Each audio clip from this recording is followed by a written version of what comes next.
Hi friends, నా పేరు Surendra. Welcome back to my channel. Promo 3 and 4 review మాట్లాడుకుందాం. 4 review కొంచెం అంటే కళ్యాణ్ ఏమన్నా బూతు వాడా, వాడకూడని బీప్ వర్డ్స్ ఏమన్నా యూజ్ చేశాడా? నాకు సార్ అంటాడు, కళ్యాణ్ నువ్వు యాంగర్లో నువ్వు వాడిన బీప్ వర్డ్స్ గురించి కెన్ వీ టాక్ అనగానే, సార్ నేను అప్పుడు ఏ టైంలో ఏం వాడాను, ఆ టైంలో అసలు ఎలా వాడానో కూడా తెలియదు అంటున్నాడు. అదేమన్నా అది వాట్ యు కాల్ ప్రోమోలో ఏదైనా ట్విస్ట్ ఇవ్వడానికి అలా అన్నాడా, నిజంగానే బూత్ వాడా అనేది ఈరోజు కన్ఫర్మ్ అయ్యిద్ది. సో మరి లీక్డ్ అప్డేట్స్లోనేమో దాని గురించి పెద్ద ఇదేం రాలేదు, చిన్న సైజు క్లాస్ అన్నాడు.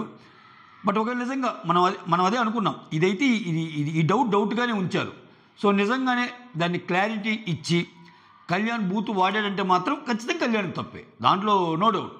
సో అలాంటప్పుడు దాన్ని ఆ పదం వాడిన తాలూకా విశేషాలను మొత్తం ఎడిట్ చేయటం ఎందుకు అంత సేవ్ చేయాల్సిన అవసరం ఏముంది?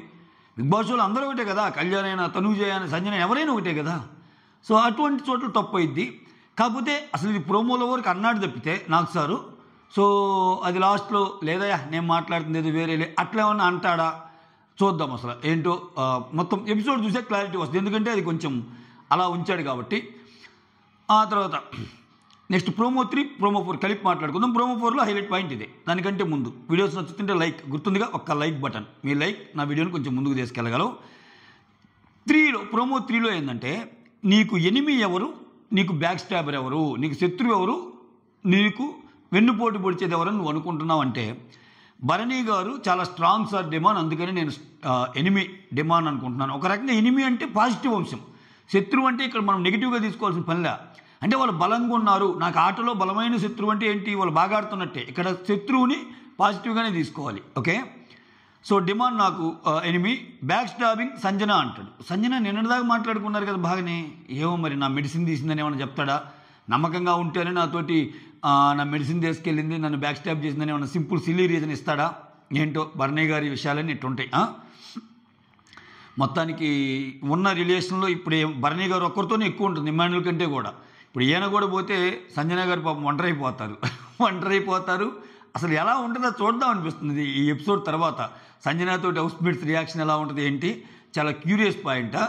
ఏదైనా ఒక వీక్ సంజనాది మెయిన్ విషయం అంటే మిగిలిన విషయాలన్నీ పక్కెళ్ళిపోతాయి. అబ్బా చూడండి, అసలు నిన్నటి నుంచి ఒక 4 రోజుల నుంచి డిస్కస్ చేసుకున్న పాయింట్లు, గొంతు పుట్టుకోవటం, కళ్యాణ్ బూతులు ఆటం అన్నీ పక్కెళ్ళిపోయినాయి. మొత్తం సంజన గురించి మాట్లాడేసుకున్నారు ఈరోజు.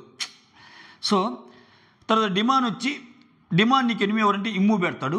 సో బ్యాక్ స్టాబర్ అంటే పవన్ కళ్యాణ్ పెడతాడు. ఏమంటాడంటే, సార్ నన్ను బ్యాక్ స్టాబ్ అంటున్నాడు సార్ వాడు, కానీ కాదు అంటే కళ్యాణ్ బ్యాక్ స్టాబ్ అన్నా అంట. అది ఈ గేమ్లోన ముందు అన్నాడా? కాదు, ఎందుకంటే టాస్క్ స్టార్ట్ అయినప్పుడే హంగర్ స్టాక్ అది ఉంది కదా, ఆ టాస్క్ స్టార్ట్ అయినప్పుడే వీడి కెప్టెన్ అవ్వటానికి నన్ను ఎరగా ఫస్ట్ పంపిద్దాం అనుకున్నాడు.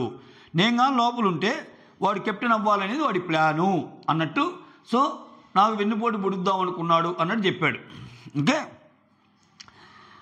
అది తప్పలా అంటాం. కళ్యాణ్ అక్కడ చెప్పిన లాజిక్ ఏంది, నువ్వు 2 సార్లు అయ్యావు కెప్టెన్, నేను ఒకసారి అయ్యాను, ఫస్ట్ నువ్వు పోయాక తర్వాత నేను ఆలోచిస్తాను, నేను వెళ్తాను అన్నట్టు అన్నాడు. ఆయన వెళ్ళాక ఈయన కానీ వెళ్ళకుండా ఉంటే తప్పు అయింది. అయినా ఫస్ట్ అక్కడ కళ్యాణే వెళ్ళాడు కదా, మీరు అందరూ ఓట్లు ఎగనెస్ట్గా వెళ్ళడం వల్ల ఆయనే వెళ్ళాడు కదా, ఇంకా పాయింట్ ఎంత ఇచ్చి ఆయన వెన్నుపోటు పొడిచాడంటూ ఏంటో నాకు అర్థం కాలేదు డిమాండ్ లాజిక్.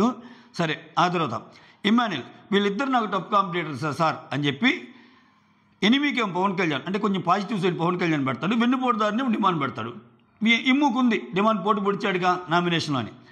తర్వాత తనూజ ఎనిమి ఏమో డిమాండ్ పెట్టింది స్ట్రాంగ్ అని. సో ఇక్కడ బ్యాక్ స్టాబర్ వచ్చి ఇమాన్యుల్ పెట్టింది. అంటే ఇమాన్యుల్ ఏమంటుందంటే, నామినేషన్స్లో ఏమి రీజన్స్ లేకుండానే నామినేట్ చేస్తాడు సార్, అసలు ఆ పాయింట్స్ కూడా చాలా కరెక్ట్గా అనిపించవు అన్న రీజన్తో చెప్తుంది. తర్వాత రీతు వచ్చి ఎనిమి పవన్ కళ్యాణ్, బ్యాక్ స్టాబర్ ఇమ్ము అంటే ఏంటంటే, కంటెండర్స్ రేస్ నుంచి నన్ను తీయాలని ప్లాన్ చేశాడు సార్, కానీ మళ్ళా నన్ను తీయాలని అనుకోను కూడా, తర్వాత వచ్చి అయ్యో నేను తీయకూడదు అన్నట్టు కవర్ చేశాడు అనేది ఆ ఉద్దేశం. అంటే ఇక్కడ అది అయిపోద్ది. ఆ తర్వాత నన్ను తెద్దాం అనుకున్నారా, ఫస్ట్ ఇమ్ము తెద్దాం అనుకున్నా అంట అని అన్నప్పుడు పవన్ కళ్యాణ్తో రీతు మాట్లాడుతూ ఉంటుంది వాళ్ళిద్దరు కిచెన్లో. నాకు సార్ అడిగాక ఆ కిచెన్కి ట్రాన్స్ఫర్ అయింది స్క్రీన్ ప్లే. అప్పుడు అంటాడు, సో నేను నిన్ను కత్తితో పొడవాలనుకున్నప్పుడు నీకు మొహాన్ని ఎందుకు చెప్తానురా అన్నట్టు అంటాడు ఇమ్మాన్యుయల్. ఇప్పుడు నాకు నిన్ను పొడవాలనుంది, నీకెందుకు చెప్తావు మొహాన్ని నిన్ను కత్తితో పొడవాలనుందని? అట్లా ఎవరు చెప్పరు కదా. నాకు కళ్యాణ్ని గెలిపించడం అంటే ఒకరిని అంటారు ఇక్కడ, నాకు ఒకరిని గెలిపించడం కోసం మిగిలిన వాళ్ళందరినీ పొడవాలనుకోవడం తప్ప, దాంట్లో తప్పేముంది అన్నట్టు దాన్ని బ్యాక్ స్టాప్ ఎలా అయింది, నీకు చేస్తానని చెప్పి హెల్ప్ నీకు చేయకపోతే అది బ్యాక్ స్టాప్ అయ్యిద్ది అన్నట్టంటే ఇక్కడ ఏమంటుంది, మాటిచ్చి తప్పితే బ్యాక్ స్టాప్ అయ్యిద్ది. ఓకే, నేను మాటిచ్చిన వాడి గెలుపుకి వేరే వాళ్ళని తీసేస్తే నాది బ్యాక్ స్టాప్ ఎట్లా అయింది అన్నట్టు అంటాడు. లాజికల్గా సౌండ్ ఆ డైలాగులు ఆ మాటలో నాకు అనిపించ. ఆ తర్వాత అదంతా కాదు, తనూజాతో నువ్వేం చెప్పావు అన్నట్టంటే, తనూజాతో నేనేం చెప్పాను, నేను రీతు నమ్మనని చెప్పాను అన్నాడు.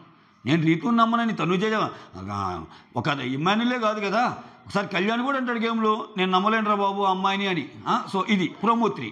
ప్రోమో 4 ఏంటంటే, ఇప్పుడు నేను ఫస్ట్ చెప్పినా నువ్వేమైనా బూతులు వాడావా, ఎంత యాంగర్లోనైనా కంట్రోల్ చేసుకో, అట్లా వాడకూడదు అన్నట్టు చెప్తాడు. అసలు వాడాడా లేదా ఒక క్లారిటీ ఇచ్చే ప్రయత్నం చేస్తాడే చూడాలి. ఓకే, సో ఇక్కడ మీరు కొట్టుకోండిరా అని చెప్పి ఆ హింట్ ఇచ్చి అసలు ఆమె ఏం వాడాడు ఏం వాడకూడదు చెప్పకుండా వదిలేస్తే ఏదో వాడాడని అర్థం చేసుకోవాలి. అది సో ఏదో వాడాడు, ఎందుకంటే ఆ వాడకపోతే ఆ క్వశ్చనే రాదుగా నాకు సార్ నుంచి అన్నట్టు. సో అది ఎలా డీల్ చేస్తారో ఎపిసోడ్లో చూద్దాం. తర్వాత ఇక్కడ నువ్వు తనూజాకి క్లాస్ పీకుతాడు. తనూజ నువ్వేమనుకుంటున్నావు, బిగ్ బాస్నే ఎదిరించాంత అనుకుంటున్నావా? బిగ్ బాస్ సంచాలకుగా తను పెట్టినప్పుడు ఎన్నిసార్లు పెడతాను, నీకేంటి ప్రాబ్లం, నువ్వు అసలు బిగ్ బాస్ని ధిక్కరించేంత ఇదా అంటే, అది కాదు సార్, అది ఆమెనే పెట్టారు ఇదంటే అదేం కాదు, ఇలానే గొడవలు పెట్టుకుంటా పోతే ఇంక 3 వారాలు ఏమన్నాయి, ఇద్దరు మునిగిపోతారు అన్నట్టు అంటారు. ఆల్రెడీ ఒకరు మునిగిపోయారు, ఈరోజు బయటకు వచ్చేస్తుంది దివ్య, ఇంకేముంది ఆడు మునిగిపోవటానికి, ఇంకా గొడవలే ఉండవు తనూజ గారితో.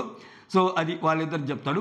ఆ తర్వాత రీతూని నువ్వేందమ్మా, నువ్వేమన్నా డిమాండ్ పవన్కి పర్సనల్ లాయర్ లాగా మాట్లాడుతున్నావు, ఆయన మాట్లాడుకోలేడా, ఏం పవన్ నువ్వు మాట్లాడుకోలేవా, ప్రతిదానికి నీతో ఇప్పుడు కళ్యాణ్కి డిమాండ్కి గొడవ వచ్చినప్పుడు నువ్వెందుకు వచ్చావమ్మా మధ్యలోకి అంటే, అది కాదు సార్ ఇది కాదు సార్ నేను ఎక్స్ప్లెయిన్ చేయబోద్ది. ఆ ఎక్స్ప్లెనేషన్ డిమాండ్ ఇచ్చుకుంటాడు కదా, నీకెందుకమ్మా అన్నట్టు రీతూని అంటాడు. సో అక్కడ మళ్ళీ డిమాండ్ వచ్చి, లేదు సార్ నన్ను మాట్లాడిన సార్, నేను మాట్లాడుతా అంటే, ఏందా నువ్వు మాట్లాడేది, ఎక్కడ మాట్లాడుతున్నావయ్యా, ఎక్కడ మాట్లాడుతున్నావు చెప్పు అన్నట్టు అంటాడు. ట్రూ నాకు సార్ అన్నది. సార్ ఎక్కడ మాట్లాడుతున్నాడు ఆయన, ఏంటోలే ఆయన ఏ డిమాండ్ చూస్తే పాపం అనిపిస్తుంది అబ్బా. నిన్నో ఇప్పుడు మొన్న ఒకటి చూసా, రీతు ఏదో టీ తాగుతూ వచ్చి, రీతు టీయో కాఫీ తాగే ముందు నువ్వు ముందు ఒక సిప్ వేయరా అంటే, ఆయన సిప్ వేసాక అని చెప్పి మళ్ళీ ఆ సిప్ ఏమో తాగటం. ఏంటో ఇవన్నీ చెప్పొచ్చో చెప్పకూడదు, వాళ్ళు వేసేయో అంటే ఏంది. ఇప్పుడు ఆయన ఎంగిలి ఆయన తాగింది అట్లా తాగినప్పుడు అది కొంతమందికి నచ్చింది, కొంతమందికి నచ్చదు. ఏదైనా అన్నావు అనుకో, నువ్వు ఎదగలేదా, నువ్వు ఇంకా అక్కడే ఉన్నావు అంటారు. ఎందుకులే స్వామి, మీకు మంచిగా అనిపిస్తున్నాయి కదా అన్నీ, you are all good right. Okay, that's all. Thank you so much. Signing off, మీ సురేంద్ర.